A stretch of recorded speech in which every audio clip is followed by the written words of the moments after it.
ಓಂ ನಮಃ ಶಿವಾಯ. ಎಲ್ಲರಿಗೂ ನಮಸ್ಕಾರ. ಇಂದು ಈ ವಿಡಿಯೋದ ಮೂಲಕ ಸಿಂಹ ರಾಶಿಯವರ ಜಾತಕ ಫಲಿತಾಂಶಗಳ ಬಗ್ಗೆ ತಿಳಿದುಕೊಳ್ಳೋಣ. ಅವರ ಜೀವನಕ್ಕೆ ಸಂಬಂಧಿಸಿದ ಪ್ರಮುಖ ಅಂಶಗಳು ಯಾವುವು? ಅದೇ ರೀತಿ ಸೋಮವಾರ ಆಗಸ್ಟ್ 10ರಂದು ಮುಖ್ಯ ಅಂಶದ ಭಾಗವಾಗಿ ನಿಮಗೆ ತುಂಬ ಹತ್ತಿರವಿರುವ ವ್ಯಕ್ತಿಯು ನಿಮ್ಮಿಂದ ದೂರವಿರಲು ಪ್ರಯತ್ನಿಸಬೇಕು ಅಥವಾ ಅವರು ನಿಮ್ಮೊಂದಿಗೆ ಮಾತನಾಡುವ ರೀತಿಯಲ್ಲಿ ಸ್ವಲ್ಪ ಬದಲಾವಣೆಗಳಿದ್ದರೆ ಈ ಎಲ್ಲ ವಿಷಯಗಳಲ್ಲಿ ನಿಮಗೆ ಖಂಡಿತವಾಗಿಯೂ ಸ್ವಲ್ಪ ಸ್ಪಷ್ಟತೆ ಸಿಗುತ್ತದೆ. ಅಲ್ಲದೆ ಪ್ರತಿಯೊಬ್ಬರ ಜೀವನದಲ್ಲೂ ಎಲ್ಲವೂ ನಡೆಯುತ್ತದೆ ಎಂದು ಹೇಳಲಾಗುವುದಿಲ್ಲ. ಆದರೆ ವೈಯಕ್ತಿಕ ಸಂದರ್ಭಗಳು, ನಿರ್ಧಾರಗಳು, ಸಂಬಂಧಗಳು ಸಹ ಪ್ರಮುಖ ಪಾತ್ರ ವಹಿಸುತ್ತವೆ ಎಂದು ಹೇಳಬಹುದು. ಅದೇ ರೀತಿ ಸಂಮೋಹನದಲ್ಲಿ ವಿಶೇಷ ಅನುಭವ ಹೊಂದಿರುವ ಜನರನ್ನು ಉಲ್ಲೇಖಿಸಬೇಕು. ಅಲ್ಲದೆ ಇಂದು ನಿಮ್ಮ ಸ್ವಯಂ ಶಿಸ್ತನ್ನು ಸುಧಾರಿಸಲು ಉತ್ತಮ ಅವಕಾಶವಾಗಿದೆ. ಇಂದು ನಿಮ್ಮ ಮಾತಿನಲ್ಲಿ ನೀವು ಸ್ವಲ್ಪ ತಾಳ್ಮೆಯಿಂದಿರಬೇಕು. ಸಣ್ಣ ತಪ್ಪುಗಳು ಸಹ ದೊಡ್ಡ ಜಗಳಗಳಾಗಿ ಬದಲಾಗುವ ಸಾಧ್ಯತೆಗಳಿವೆ. ಅಲ್ಲದೆ ನಿಮ್ಮ ಮೇಲೆ ಕೋಪಗೊಂಡ ಜನರೊಂದಿಗೆ ಮುಂಚಿತವಾಗಿ ಮಾತನಾಡಲು ಪ್ರಯತ್ನಿಸಿ. ಕೆಲವೊಮ್ಮೆ ಸಣ್ಣ ಕ್ಷಮೆಯಾಚನೆಯೂ ಸಹ ಸಂಬಂಧದಲ್ಲಿ ದೊಡ್ಡ ವ್ಯತ್ಯಾಸವನ್ನುಂಟು ಮಾಡುತ್ತದೆ. ನಿಮ್ಮನ್ನು ರಕ್ಷಿಸುವ ಒಂದು ವಿಷಯವನ್ನು ಮರೆಯಬೇಡಿ. ನಿಮ್ಮ ಸಹೋದ್ಯೋಗಿಗಳು ಅಥವಾ ವ್ಯಾಪಾರ ಪಾಲುದಾರರಿಗೆ ಯಾವುದೇ ತಪ್ಪು ತಿಳುವಳಿಕೆಗಳು ಉಂಟಾಗದಂತೆ ಪ್ರತಿಯೊಂದು ನಿರ್ಧಾರವನ್ನು ಸ್ಪಷ್ಟವಾಗಿ ವಿವರಿಸಲು ಪ್ರಯತ್ನಿಸಿ. ಯಾರಿಗೂ ಯಾವುದೇ ಗ್ಯಾರಂಟಿ ನೀಡುವುದಕ್ಕಿಂತ ಅಥವಾ ಆತುರದ ಹೂಡಿಕೆಗಳನ್ನು ಮಾಡುವುದಕ್ಕಿಂತ ಈ ದಿನ ಎಚ್ಚರಿಕೆಯಿಂದ ಯೋಚಿಸಿ ಮುಂದುವರಿಯುವುದು ಉತ್ತಮ. ಈ ದಿನ ನೀವು ನಿಮ್ಮ ಕುಟುಂಬ ಸದಸ್ಯರೊಂದಿಗೆ ಹೆಚ್ಚು ಸಮಯ ಕಳೆಯಲಿದ್ದೀರಿ. ನಿಮ್ಮ ಹಿರಿಯರ ಆಶೀರ್ವಾದ ಪಡೆಯಿರಿ. ಈ ದಿನವೂ ತುಂಬ ವಿಶೇಷವಾದ ದಿನವಾಗಿದೆ. ಇಂದು ಒಂದು ದಿನವಾಗಿರುವುದರಿಂದ ಈ ದಿನ ಗಣೇಶನನ್ನು ಪೂಜಿಸುವುದು ನಿಮಗೆ ತುಂಬ ಶುಭವಾಗಿರುತ್ತದೆ. ಕನಿಷ್ಠ ಒಂದು ಕಾಗದದ ತುಂಡಿನ ಮೂಲಕ ಗಣೇಶನನ್ನು ಬಿಡಿಸಿ ಮತ್ತು ನಿಮ್ಮ ಮನಸ್ಸಿನಲ್ಲಿರುವ ಯಾವುದೇ ಆಸೆಯನ್ನು ಅವರಿಗೆ ತಿಳಿಸಿ. ಕೆಂಪು ಹೂವುಗಳಿಂದ ಗಣೇಶನನ್ನು ಪೂಜಿಸಿ. ಸಣ್ಣ ಬೆಲ್ಲದ ತುಂಡನ್ನು ಸಹ ಗಣೇಶನಿಗೆ ಅರ್ಪಿಸಿ. ಈ ದಿನ ಬೆಳಿಗ್ಗೆ ಮತ್ತು ಸಂಜೆ ಗಣೇಶನಿಗೆ ಓಂ ನಮೋ ಗಣಪತಿಯೇ ನಮಃ ಎಂಬ ಮಂತ್ರವನ್ನು 108 ಬಾರಿ ಜಪಿಸಿ. ಈ ದಿನ ಇದನ್ನು ಮಾಡುವುದರಿಂದ ಖಂಡಿತವಾಗಿಯೂ ಮಾನಸಿಕ ಶಾಂತಿ ಸಿಗುತ್ತದೆ ಮತ್ತು ನಿಮ್ಮ ಆಸೆಗಳು ಈಡೇರುತ್ತವೆ ಎಂದು ಹೇಳಲಾಗುತ್ತದೆ. ಅಲ್ಲದೆ ನೀವು ಈ ದಿನವನ್ನು ಸಕಾರಾತ್ಮಕ ಚಿಂತನೆಯೊಂದಿಗೆ ಪ್ರಾರಂಭಿಸಲಿದ್ದೀರಿ. ಹಿಂದೆ ನಿಮ್ಮ ಜೀವನದಲ್ಲಿ ಪ್ರಮುಖ ಪಾತ್ರ ವಹಿಸಿದ ವ್ಯಕ್ತಿಯ ಬಗ್ಗೆ ಸುದ್ದಿ ಕೇಳಲು ನಿಮಗೆ ಅವಕಾಶವಿದ್ದರೆ ಇಂದು ಕೆಲವು ಜನರಿಗೆ ಅದು ಹೊಸದಾಗಿರುತ್ತದೆ. ಆದರೆ ಯಾವುದೇ ಕೋಪವನ್ನು ಉಂಟು ಮಾಡದೆ ನೀವು ಹೊಂದಿರುವ ಸಂಬಂಧವನ್ನು ಚೆನ್ನಾಗಿ ಅರ್ಥ ಮಾಡಿಕೊಳ್ಳುವುದು ಮತ್ತು ನಿರ್ಧಾರಗಳನ್ನು ತೆಗೆದುಕೊಳ್ಳುವುದು ಮತ್ತು ಸಂಬಂಧವನ್ನು ಕಾಪಾಡಿಕೊಳ್ಳುವುದು ಸಹ ಮುಖ್ಯವಾಗಿದೆ. ಇಂದು ಒಂದು ಪರೀಕ್ಷಾ ಅವಧಿ ಎಂದು ಸಹ ಹೇಳಬಹುದು. ಏಕೆಂದರೆ ನಿಮ್ಮ ಜೀವನದಲ್ಲಿ ನಿಮ್ಮೊಂದಿಗೆ ನಿಜವಾಗಿಯೂ ಯಾರು ಇರುತ್ತಾರೆ ಮತ್ತು ನಿಮ್ಮಿಂದ ಯಾರು ದೂರವಿರುತ್ತಾರೆ ಎಂಬುದನ್ನು ತಿಳಿಯಲು ಸಮಯವು ನಿಮಗೆ ಉತ್ತಮ ಅವಕಾಶವನ್ನು ನೀಡುತ್ತದೆ. ಆದರೆ ಈ ಕಷ್ಟದ ಸಮಯದಲ್ಲಿ ನಿಮ್ಮೊಂದಿಗೆ ನಿಂತವರನ್ನು ಮರೆಯಬೇಡಿ ಮತ್ತು ಅವರನ್ನು ಗೌರವಿಸಿ. ಸಮಯವು ಅನೇಕ ಪ್ರಶ್ನೆಗಳಿಗೆ ಉತ್ತರಿಸುತ್ತದೆ. ಆದ್ದರಿಂದ ಸ್ವಲ್ಪ ತಾಳ್ಮೆಯಿಂದಿರಿ. ನಿಮ್ಮಿಂದ ದೂರವಾಗುತ್ತಿರುವ ಜನರ ಬಗ್ಗೆ ಹೆಚ್ಚು ಚಿಂತಿಸಬೇಡಿ. ಏಕೆಂದರೆ ನೀವು ಹತ್ತಿರದವರೆಂದು ಪರಿಗಣಿಸುವ ಮತ್ತು ನಿಮಗೆ ಒಳ್ಳೆಯದನ್ನು ಬಯಸುವ ಜನರನ್ನು ದೇವರು ಯಾವಾಗಲೂ ಹೊಂದಿರಿಸುತ್ತಾನೆ. ಅವರು ನಿಮ್ಮಿಂದ ದೂರವಾಗುವುದಿಲ್ಲ. ನಿಮ್ಮ ಮನಸ್ಸು ನಿಮಗೆ ಎಷ್ಟೇ ಹತ್ತಿರವಾಗಿ ಕಂಡರೂ ನಿಮಗೆ ಸಣ್ಣ ಪ್ರಮಾಣದಲ್ಲಿ ಹಾನಿ ಮಾಡುವವರಿಂದ ಅಥವಾ ನಿಮ್ಮನ್ನು ನಾಶ ಮಾಡುವ ರೀತಿಯಲ್ಲಿ ವರ್ತಿಸುವವರಿಂದ ಅಥವಾ ನಿಮಗೆ ಹಾನಿಯನ್ನು ಬಯಸುವವರಿಂದ ದೇವರು ದೂರವಾಗುತ್ತಾನೆ. ಆದ್ದರಿಂದ ಇಂದು ಅಂತಹ ಸಂಬಂಧಗಳು ದೂರವಾಗುತ್ತಿದ್ದರೆ ಅದನ್ನು ತುಂಬ ಗಂಭೀರವಾಗಿ ಪರಿಗಣಿಸಿ ಮತ್ತು ನಿಮ್ಮ ಮನಸ್ಸನ್ನು ನೋಯಿಸದಂತೆ ಜಾಗರೂಕರಾಗಿರಿ. ಅಲ್ಲದೆ ಈ ದಿನ ನಿಮ್ಮ ಆರೋಗ್ಯವನ್ನು ನೋಡಿಕೊಳ್ಳಿ. ಸರಿಯಾದ ನಿದ್ರೆ, ಆಹಾರ ಮತ್ತು ಮಾನಸಿಕ ಶಾಂತಿ ಬಹಳ ಮುಖ್ಯ. ಆದ್ದರಿಂದ ಇಂದು ಕೋಪ ಮತ್ತು ಆತಂಕದಿಂದ ಸಂಪೂರ್ಣವಾಗಿ ದೂರವಿರಿ. ಏನೇ ಸಂಭವಿಸಿದರೂ ಎಲ್ಲದರ ಮೇಲೆ ನಿಗಾ ಇರಿಸಿ. ತಾಳ್ಮೆಯಿಂದಿರಿ. ಅಲ್ಲದೆ ನೀವು ಇಂದು ಕೋಪದಿಂದ ತೆಗೆದುಕೊಳ್ಳುವ ಯಾವುದೇ ನಿರ್ಧಾರಗಳು ಭವಿಷ್ಯದಲ್ಲಿ ವಿಷಾದಿಸುವ ಸಾಧ್ಯತೆ ಇದೆ. ಆದ್ದರಿಂದ ಇಂದು ಕೋಪವನ್ನು ಹೊರಹಾಕಬೇಡಿ. ನಿಮ್ಮ ಗುರಿಯತ್ತ ಗಮನ ಹರಿಸಿ. ಅಲ್ಲದೆ ಇತರರ ಸನ್ನಿವೇಶಗಳ ಬಗ್ಗೆ ಹೆಚ್ಚು ಯೋಚಿಸುವ ಮೊದಲು ನಿಮ್ಮ ಮತ್ತು ನಿಮ್ಮ ಕುಟುಂಬದ ಬಗ್ಗೆ ಯೋಚಿಸಿ. ನೀವು ಆತ್ಮವಿಶ್ವಾಸವನ್ನು ಹೆಚ್ಚು ಕಳೆದುಕೊಳ್ಳುವ ಅಗತ್ಯವಿಲ್ಲ. ಪ್ರತಿಯೊಂದು ಅನುಭವವು ನಿಮ್ಮ ಜೀವನಕ್ಕೆ ಒಂದು ಪಾಠವನ್ನು ಕಲಿಸುತ್ತದೆ. ನೀವು ಈಗಾಗಲೇ ಕಲಿತದ್ದನ್ನು ನೆನಪಿಡಿ. ಆದರೆ ಇಂದು ನೀವು ಹೆಚ್ಚು ಗಮನ ಹರಿಸಬೇಕಾದ ಒಂದು ವಿಷಯವಿದೆ. ಜೀವನದಲ್ಲಿ ಪ್ರತಿಯೊಬ್ಬ ವ್ಯಕ್ತಿಯು ನಮ್ಮೊಂದಿಗೆ ಶಾಶ್ವತವಾಗಿ ಇರುವುದಿಲ್ಲ. ಕೆಲವರು ಖಂಡಿತವಾಗಿಯೂ ನಮಗೆ ಪಾಠ ಕಲಿಸುತ್ತಾರೆ. ಅವರು ನಮ್ಮ ಜೀವನದಲ್ಲಿ ಬರುತ್ತಾರೆ ಮತ್ತು ಕೆಲವರು ನಮ್ಮ ಯಶಸ್ಸನ್ನು ನೋಡಿದ ನಂತರ ಅಸೂಯೆಯಿಂದ ಸ್ವಯಂಚಾಲಿತವಾಗಿ ನಮ್ಮಿಂದ ದೂರವಾಗುತ್ತಾರೆ. ಮತ್ತು ಈ ದಿನ ಅನಗತ್ಯ ಜನರು ಯಾವುದೇ ಬದಲಾವಣೆ ಅಥವಾ ಯಾವುದೇ ಪರಿಸ್ಥಿತಿ ಇಲ್ಲದೆ ನಿಮ್ಮ ಜೀವನದಿಂದ ಕಣ್ಮರೆಯಾಗಲಿದ್ದಾರೆ. ಅಲ್ಲದೆ ಅವರು ನಿಮ್ಮೊಂದಿಗೆ ತುಂಬ ಪ್ರೀತಿಯಿಂದ ಮಾತನಾಡಿದ ಜನರಾಗಿದ್ದಾರೆ. ಅವರು ವರ್ಷಗಳಿಂದ ಇದ್ದಾರೆ ಎಂದು ನೀವು ಭಾವಿಸಬಹುದು. ಅಲ್ಲದೆ ಈ ದಿನ ಅವರು ಅಂತರವು ನಿಮ್ಮ ಮನಸ್ಸಿಗೆ ತುಂಬ ಒಳ್ಳೆಯದು ಎಂದು ಹೇಳಬಹುದು. ಅಲ್ಲದೆ ಈ ದಿನ ಸಂಜೆ ನಿಮಗೆ ಇದ್ದಕ್ಕಿದ್ದಂತೆ ಬರುವ ಫೋನ್ ಕರೆ ನಿಮ್ಮ ಮನಸ್ಸಿಗೆ ಸಾಕಷ್ಟು ಶಾಂತಿಯನ್ನು ನೀಡುತ್ತದೆ. ಅಲ್ಲದೆ ಈ ಸಂದೇಶಕ್ಕೆ ಉತ್ತರವು ಆ ಫೋನ್ ಕರೆ ಆಗಿರುತ್ತದೆ. ಅಲ್ಲದೆ ಹಿಂದೆ ನೀವು ಕೆಲವು ಜನರು ಪ್ರೀತಿ ತೋರಿಸುವ ಪ್ರೀತಿ, ಗೌರವ ಮತ್ತು ವಾತ್ಸಲ್ಯ ಕಡಿಮೆಯಾಗಿದೆ ಎಂದು ನೋಡುತ್ತೀರಿ. ಅಲ್ಲದೆ ಈ ಸಮಯದಲ್ಲಿ ನೀವು ಆತುರದಿಂದ ಏನನ್ನೂ ಹೇಳಬಾರದು. ಯಾವುದೇ ವ್ಯಕ್ತಿಯ ಬಗ್ಗೆ ಆತುರದ ನಿರ್ಧಾರಗಳನ್ನು ತೆಗೆದುಕೊಳ್ಳಬೇಡಿ.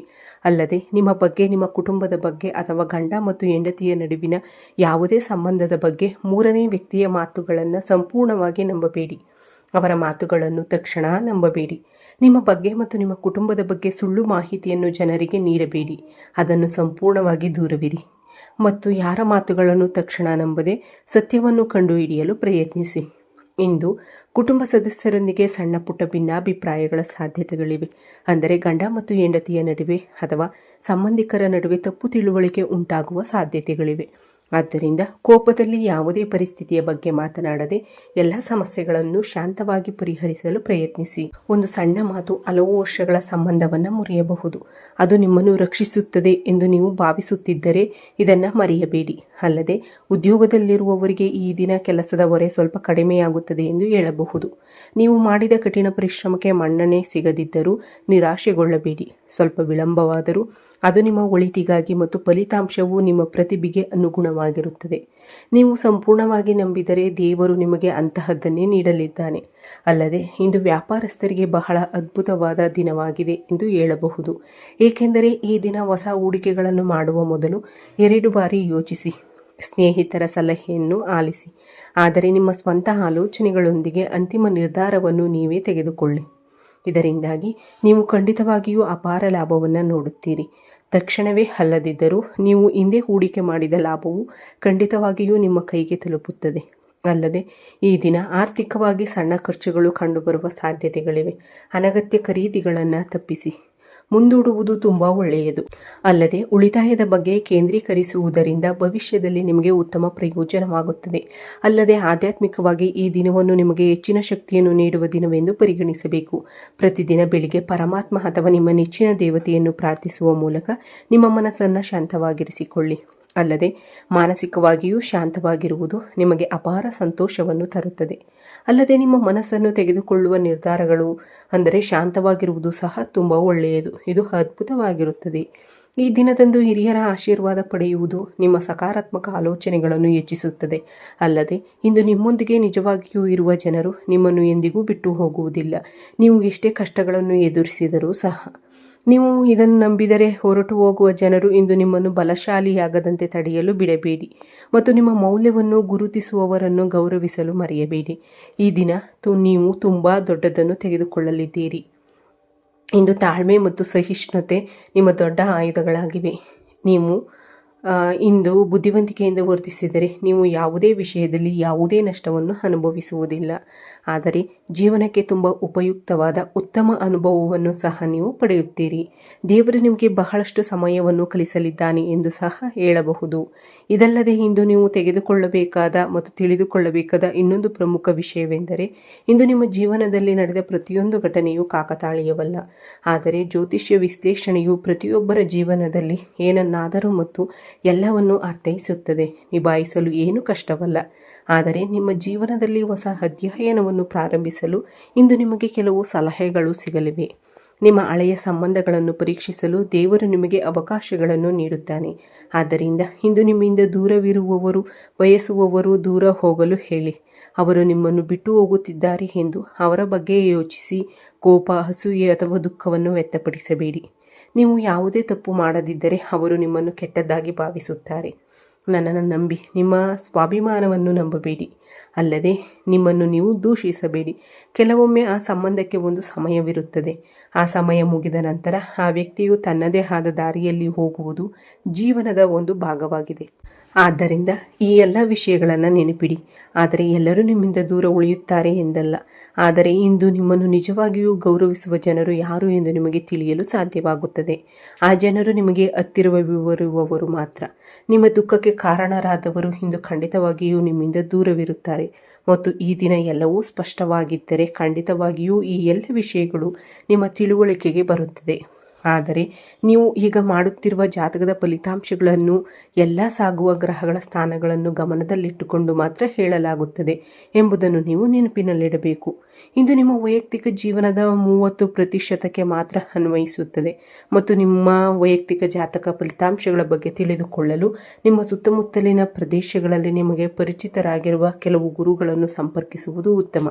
ಈ ರೀತಿಯಾಗಿ ಅಂತಹ ಘಟನೆಗಳು ಎಲ್ಲರಿಗೂ ಸಂಭವಿಸುವುದಿಲ್ಲ. ಆದರೆ ಕೆಲವು ರೀತಿಯಲ್ಲಿ ಅವರು ಮಾಡುವ ಕೆಲಸದಲ್ಲಿನ ಬದಲಾವಣೆಗಳು ಮತ್ತು ಅವರಿಗೆ ಉದ್ಭವಿಸುವ ಕೆಲವು ಸಂದರ್ಭಗಳಲ್ಲಿನ ಬದಲಾವಣೆಗಳನ್ನು ಸಹ ಸಂಪೂರ್ಣವಾಗಿ ಕಾಣಬಹುದು. ಆದ್ದರಿಂದ ಈ ದಿನ ನಿಮ್ಮ ನೆಚ್ಚಿನ ದೇವರನ್ನು ನಂಬಿ, ನಿಮ್ಮ ಕುಲದೇವರನ್ನು ನಂಬಿ ಮತ್ತು ಗಣೇಶನನ್ನು ಪೂಜಿಸಿ.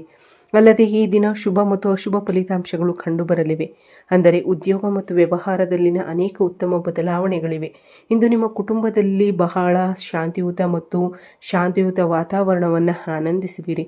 ಅಲ್ಲದೆ ನಿಮ್ಮ ಪ್ರೀತಿ ಪಾತ್ರರೊಂದಿಗಿನ ಸಂಬಂಧವು ಇಂದು ಹೆಚ್ಚು ಬಲಗೊಳ್ಳುತ್ತದೆ. ಮದುವೆಯಾಗಲು ಪ್ರಯತ್ನಿಸುತ್ತಿರುವವರು ಇಂದು ಪ್ರೇಮ ಸಂಬಂಧದಲ್ಲಿರುವವರೊಂದಿಗೆ ಚೆಂದಾಗಿ ಹೊಂದಿಕೊಳ್ಳುತ್ತಾರೆ.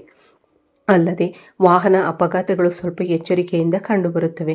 ಆದ್ದರಿಂದ ವಾಹನ ಚಲಾಯಿಸುವಾಗ ಸ್ವಲ್ಪ ಜಾಗರೂಕರಾಗಿರಿ, ಒಳ್ಳೆಯದು. ಮತ್ತು ಹೊರಗೆ ಹೋಗುವ ಮೊದಲು ನೀವು ಹನುಮಾನ್ ಚಾಲೀಸವನ್ನು ಓದಿದರೆ ಅಥವಾ ಕೇಳಿದರೆ, ಅಲ್ಲದೆ ಮನೆಯಲ್ಲಿ ಹನುಮಾನ್ ಚಾಲೀಸವನ್ನು ಚೆನ್ನಾಗಿ ಪಠಿಸುವುದು, ನಿಮ್ಮ ಮನಸ್ಸಿನಲ್ಲಿನ ಹನುಮಂತನ ಹೆಸರನ್ನು ಜಪಿಸುವುದು, ಹೊರಗೆ ಹೋಗುವ ಮೊದಲು ಸಿಂಧೂರವನ್ನು ಅರ್ಪಿಸುವುದು ಒಳ್ಳೆಯದು.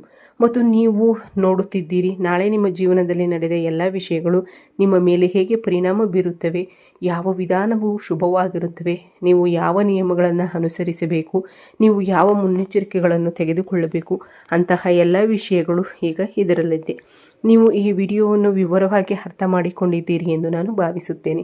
ಆದ್ದರಿಂದ ನೀವು ನಮ್ಮ ವಿಡಿಯೋವನ್ನು ಇಷ್ಟಪಟ್ಟರೆ ಲೈಕ್ ಮಾಡಿ, ನಮ್ಮನ್ನು ಬೆಂಬಲಿಸಲು ಮರೆಯಬೇಡಿ. ಸ್ನೇಹಿತರೆ, ಈ ವಿಡಿಯೋ ವೀಕ್ಷಿಸಿದ್ದಕ್ಕಾಗಿ ಧನ್ಯವಾದಗಳು. ಜೈ ಶ್ರೀರಾಮ್, ಜೈ ಶ್ರೀ ಕೃಷ್ಣ, ಹರ ಹರ ಮಹಾದೇವ್.